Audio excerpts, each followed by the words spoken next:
You have been reacting to betrayal your entire life.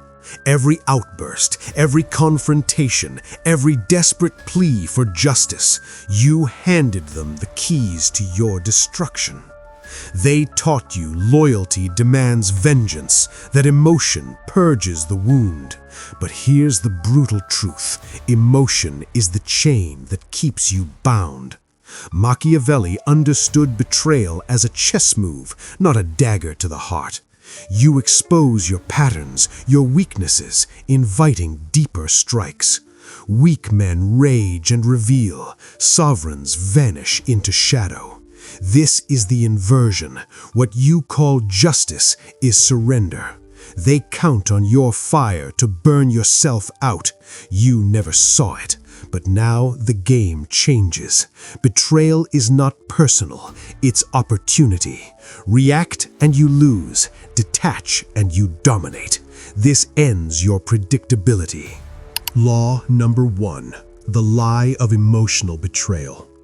You have spent years believing betrayal deserves rage, that the knife in your back demands you scream, confront, explain, demand justice. Every time you reacted, raised your voice, sent the late-night message, showed up at their door, you thought you were reclaiming power. You were not. You were performing exactly as they predicted. Betrayal is never personal in the Machiavellian frame. It is arithmetic. They calculate your predictability the same way a predator reads a deer's flinch. The moment you erupt, you broadcast your emotional range, your attachment points, your breaking pressure. You hand them the map to your next wound. They do not fear your anger. They feed on it. Anger makes you loud, visible, traceable. It turns you into prey that announces itself. The man who shouts betrayal becomes the man everyone watches, while the betrayer slips back into shadow, untouched. Look at your last betrayal. The colleague who stole credit, the woman who ghosted after you invested, the friend who sold your secret. In every case, your first instinct was exposure.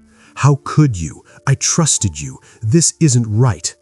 Each sentence was ammunition. Each tear was confirmation. They learned exactly how much pressure cracks you, how long you hold grudges, how quickly you forgive when guilt is performed. Machiavelli wrote, "Appearances matter more than reality." Your emotional display is the appearance they exploit. The reality, they planned this, is secondary. What matters is that you reacted like clockwork. Predictable men are replaceable men. This is the first fracture in your old worldview. Justice is not served by reaction. Justice is served by disappearance. The instant you feel the sting and choose silence instead of speech, you stop being food. Most will never accept this. They will keep bleeding publicly, thinking volume equals strength. You are already different. You read this far. That means the lie is cracking inside you. Comment below, "I reject the lie." If the words feel foreign on your tongue, good. Foreign is the beginning of sovereignty. Law number 2. Calculated detachment. Machiavelli never said forgive your enemies. He said appear merciful while ensuring they never strike again. The core law that governs betrayal is this: power flows to the man who is least predictable and least emotionally accessible. Human nature is not noble, it is opportunistic. People betray when they sense low risk and high reward. The reward is not always money or status, it is control over you. They gain that control the instant you become readable. Your anger, your hurt, your need for closure, these are coordinates on a map. Once plotted, they return whenever they need leverage. In The Prince, Machiavelli observes that men judge more by appearances than by reality. Your emotional reaction is the appearance you present. Show fury, and they see a man ruled by passion, easy to provoke, easy to manipulate, easy to sideline. show nothing, and they face a void. A void cannot be gamed. A void offers no purchase. This is the psychological mechanism at work. Betrayers operate on intermittent reinforcement. They test small violations. If you explode, they know the lever works. If you withdraw without explanation, the lever breaks. No feedback loop, no pattern, no dopamine hit from your distress. They are left staring at silence, an unnatural state for opportunists. Most cannot tolerate uncertainty long. They either retreat or expose themselves trying to provoke you again. Either way, advantage shifts. History confirms it. Caesar's assassins expected civil war, vendettas, chaos they could exploit. Instead, Octavian, later Augustus, played the long game. Calm succession, calculated alliances, zero public grief theater. He outlived every conspirator, not through swords, through detachment. You have been feeding the machine your whole life. Every outburst was fuel. Every why me message was data. Cut the supply line and the machine stalls. The law is brutal in its simplicity. The less they know what you feel, the less they can use you. Feel the betrayal, then starve them of the proof. That is how sovereignty begins. Law number 3. Prey versus predator. You are either prey or predator in every betrayal dynamic. There is no neutral ground. The line is drawn the second the knife turns. Your response decides which side you occupy. The prey archetype, the reactive slave, lives in visibility. He feels the sting and immediately shows the wound. He argues his case. He seeks witnesses. He posts cryptic stories. He demands apologies. Every move screams, "I am hurt, come finish me." Prey believes volume protects him. It does the opposite. It paints a target brighter. Betrayers circle louder targets because they know the kill is easy. The reactive slave hands them the rhythm of the hunt. Provoke, flinch, feast. Repeat until empty. The predator archetype, the sovereign ghost, lives in absence. He registers the betrayal like a cold data point. No flinch, no broadcast, no theater. He simply ceases to exist in their orbit. No final message, no blocked but unblocked drama, no one last conversation. He withdraws access so cleanly the betrayer is left punching fog. They probe for reaction and find silence, an insult worse than any insult they could receive. The sovereign does not need to prove he won. He proves it by refusing to play. Machiavelli phrased it plainly. It is better to be feared than loved if you cannot be both. But the highest form of fear is uncertainty. The betrayer fears most the man whose pain they cannot see, measure, or exploit. That man is no longer food. He is weather, unpredictable, untouchable, inevitable. Right now, you recognize yourself in one of these mirrors. If your chest tightens reading about the reactive slave, that is recognition. If disgust rises at the thought of staying that way, that is the beginning of predation. Most men remain prey forever. They nurse the wound publicly and call it honor. They die slow, surrounded by sympathizers who secretly enjoy the show. You do not have to join them. The sovereign does not forgive. He forgets you ever existed. That is the cleanest cut. Comment below, "I choose ghost." Say it. Feel how unnatural it still is. That friction is the death of prey beginning. Law number 4, the cost of exposure. Betrayal does not end when the act is complete. It begins a slow, compounding hemorrhage the moment you let them see the damage. Consider the workplace. Your partner takes credit for your project in the meeting. You feel the heat rise. You interrupt, correct the record publicly, voice clipped with righteous anger. They nod, apologize on the spot, performance complete. But now they know, pressure point located. Next quarter, they do it again, smaller this time, testing. You react again. Each cycle tightens the noose. Within months, you are labeled difficult, emotional, not a team player. Promotion passes. They advance. You bleed credibility while they collect scalps. All because you showed the wound instead of vanishing from their line of sight. Now the relationship. She cheats. You discover it, confront her in tears or fury. She cries too. Crocodile performance. You demand explanations, timelines, promises. Every answer you extract is data she later uses. How long you stay angry, what words make you soften when guilt turns you forgiving. 6 months later, she strays again, smaller betrayal, same playbook. You react the same way. She knows the script now. You become a predictable variable in her equation. She keeps access because you keep proving you're safe to hurt. Psychology calls this intermittent reinforcement. The betrayer gets the rush of control every time you react. Your pain is their reward. Neuroscience shows the brain's threat response system lights up strongest when uncertainty is high. Deny them certainty about your state and you starve the addiction. Give them tears, rage, long explanations, you feed it. They come back stronger each time. Historical mirror. After the betrayal of his allies at Philippi, Mark Antony raged publicly, hunted conspirators with theatrical vengeance. He burned bright and burned out. Octavian stayed cold, silent on personal grief, moved pieces in shadow. One became a cautionary tale, the other became Augustus.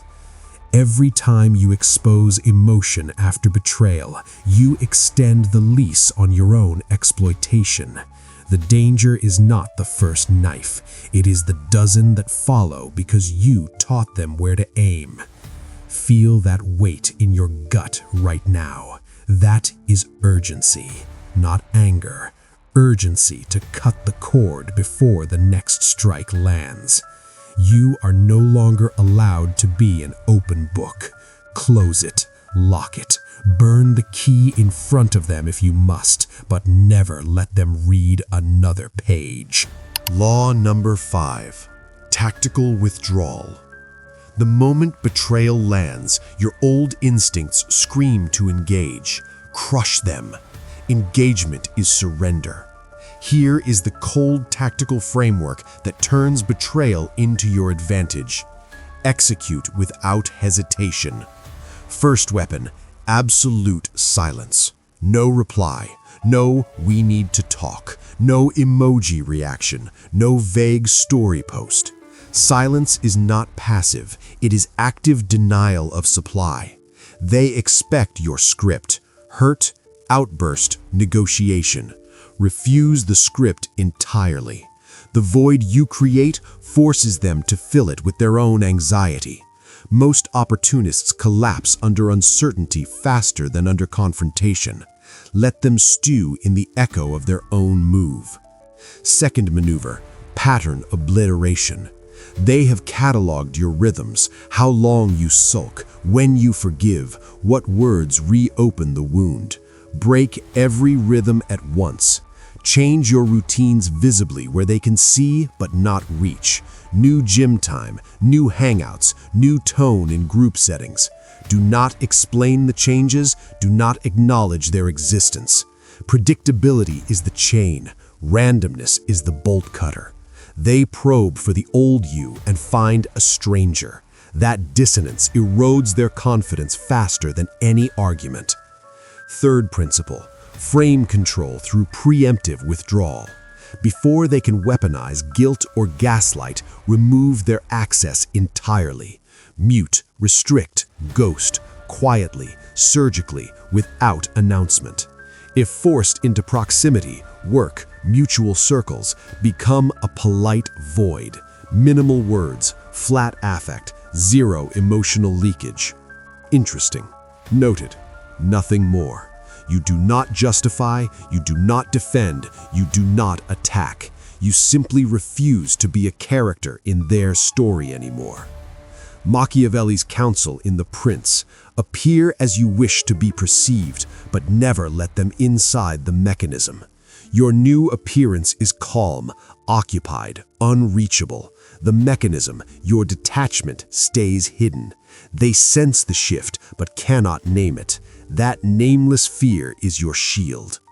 Apply this the next time betrayal strikes. Feel the urge to react rise. Then watch it die as you choose nothing instead. Nothing is the sharpest blade. You are building a fortress of absence.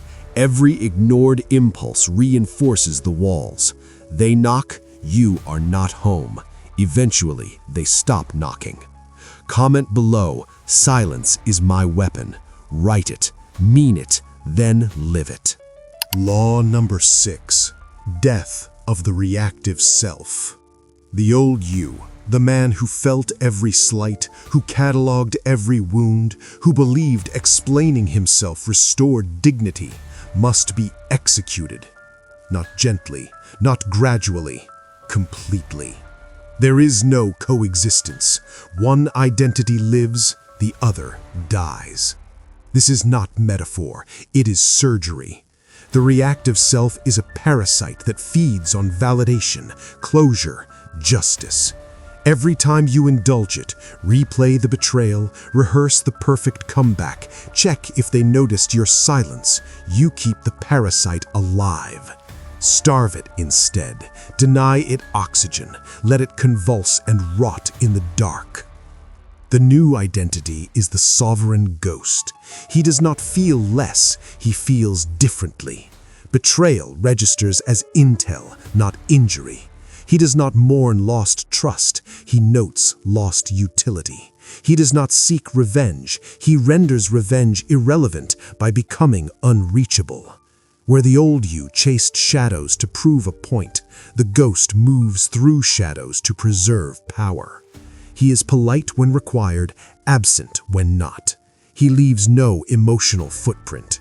He is remembered only as that guy who just disappeared. That memory is his monument. Machiavelli understood this transformation.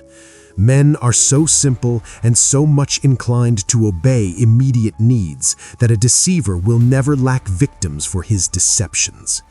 The old self is the victim archetype, eager to obey the need for drama, for resolution, for being seen. The ghost refuses obedience. He starves the deceiver by refusing to be a victim at all. Kill the old reflexes one by one. The impulse to text, murder it mid-sentence. The urge to explain your distance, suffocate it. The temptation to check their stories, their likes, their subtle probes, executed without trial. Each small death builds the new nervous system, calm, detached, sovereign. You will feel phantom pain at first. The old self will scream from the grave. They need to know what they did. You're letting them win. That is the death rattle. Ignore it. It fades faster than you expect. What remains is clean, untouchable. A man who no longer needs to be right because he no longer plays their game. A king does not argue with pawns. He removes them from the board or leaves the board himself. You are crossing the threshold now. The old self is bleeding out behind you. Do not look back. Comment below, the old me is dead. Type it slowly. Let each letter bury another piece of what you used to be. Then walk forward as the ghost you were always meant to become. Law number 7, the sovereign oath. Most men will never reach this point. They will read these words, feel the momentary sting of recognition, then slide back into the comfortable poison of reaction. They will forgive too soon, confront too loudly, explain too desperately. They will stay prey because prey is familiar. Prey gets sympathy. Prey gets likes on sad posts. Prey gets to feel morally superior while bleeding out. You are not most men. You made it to the final chamber. That alone places you in the 0.01%. The elite do not console themselves with feelings. They enforce boundaries with absence. They do not negotiate with betrayers. They erase the possibility of negotiation. They live as ghosts in a world full of noise, and that silence is louder than any scream. This is the final warning. The path of detachment is lonely at first. The old reflexes will claw at you in the quiet moments. People will call you cold, arrogant, changed for the worse. Let them. Their labels are the last attempt to pull you back into the visible arena where they can reach you. Refuse entry. Every time you stay silent instead of speaking, every time you ghost instead of explain, you reinforce the new nervous system. The discomfort is temporary. The power is permanent. Machiavelli's final lesson in The Prince is not about cruelty. It is about necessity. You must appear as the situation demands, but your core must remain untouchable. Betrayal will come again. When it does, you will not flinch. You will not broadcast. You will note it like weather, adjust course, and continue. That is sovereignty. That is the end of being used. If you choose this path, if you refuse to return to the reactive slave, seal it now. Comment below exactly, I am the ghost. I choose power. No emojis, no elaboration, just the oath. Let it stand as public proof to yourself and to the handful of others who understand. The rest will scroll past. You will not. You are no longer prey. You are no longer waiting to be seen. You are the one who decides who sees anything at all.